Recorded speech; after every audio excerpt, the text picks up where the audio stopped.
Alright, so I just put the wiring harness back in. A couple spots were kind of, tight and such.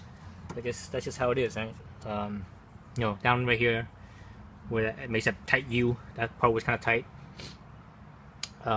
Put back the zip tie that I had before to keep this wire part right here away from this bracket, this loop, this metal loop. Other things I did that's slightly different was let's look at it from this angle. That that last rubbing I had was down here somewhere, where it rubbed against these wires. So I positioned it so that, because this thing actually has two ground wires, one on this side and one over here on this side, that holds the starter motor together. Basically both sides are grounded. So I positioned it so that the ground wire, if it does rub, the ground is rubbing against the ground wire right here, so that would be okay.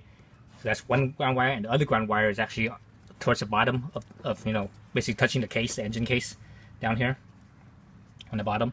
So if it does rub down right there, it rub against the ground wire first. So those are the precautions I took.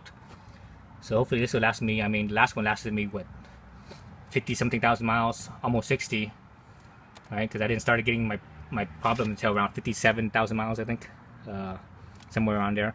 So almost 60,000 miles. So this one will last me, I'm pretty sure, the rest of the life of this bike. By the time I get 100,000 miles on this bike, which I plan on doing, it's it's pretty much gonna be ready for the dumpster. So that's it. So all I need to do now is put the airbox back on, and I should be done, and we can start it up. All right. So let's see what else. I think that's it. I replaced some of the zip ties. I placed a zip tie right here. I replaced both the zip tie down here with the first part of the U. I could have swore I did 3 of them. Let me see what's the other one. Maybe I only did 2. So anyways, so I placed those zip ties. So we're good there. Yeah. All right. So I'm gonna put the airbox back and crank it up and see what happens.